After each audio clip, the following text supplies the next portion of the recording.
So during COVID, my role was the Chief Executive of Cardiff and Vale University Health Board. But during that time, I think my role was really to set the context for the organisation in how we would plan and prepare and be really geared up for what we were anticipating was a significant surge in demand, acute medical demand within the organisation.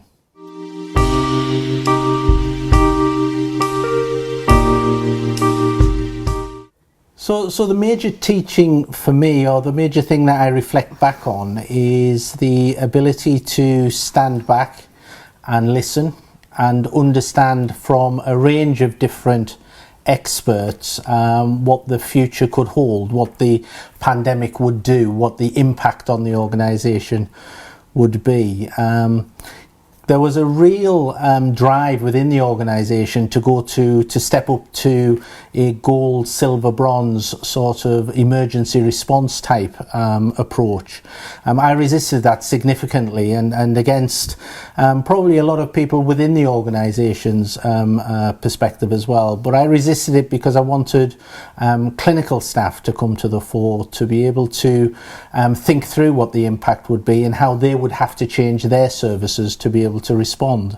So it was really trying to hold back, and that's what I mean by creating the conditions or the context on which we would prepare for the pandemic. It was about stepping back,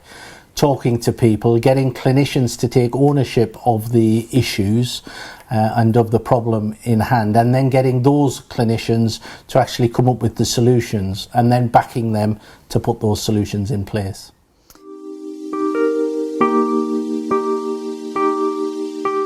So there's been huge amounts of inspiration across the organisation. I've seen frontline clinicians really stepping above and beyond their years and experience, really, just to give their view as to what we must do as an organisation. I've seen managers listen to conversations, to understand the impact, and then to go out and prepare other staff for what might happen. I've seen us do some really ambitious projects, the Dragon Heart Hospital being one, where we agreed that we were something like 2,000 beds short as a result of to be able to respond to the pandemic, and therefore we had to build 2,000 beds quickly on one site, and we did that within 4 weeks, and that took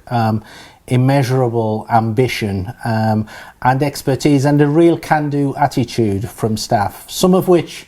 were the predictable people that I knew would rise to the challenge, but others weren't the predictable people. They were people that emerged through the process. And I guess from a learning point of view, that's taught me to look a bit more widely about who's ready, who's prepared, who can respond to certain things or to challenges, so that we can actually get the right people into the right jobs.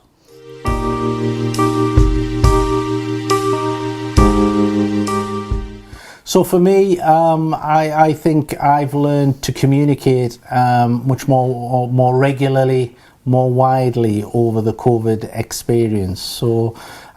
daily communications out to clinical staff, daily presentations on what we're thinking, the ability to change, or the ability to be able to be adaptable to what is happening on the ground, are all things that I've learned because it was such a dynamic situation, and what we thought was going to happen changed into a very different situation. But I think because of the distributed leadership style that we adopted, because we engaged frontline clinicians, we were able to adapt, but it required us and myself as a leader of the organisation to adapt on a daily basis.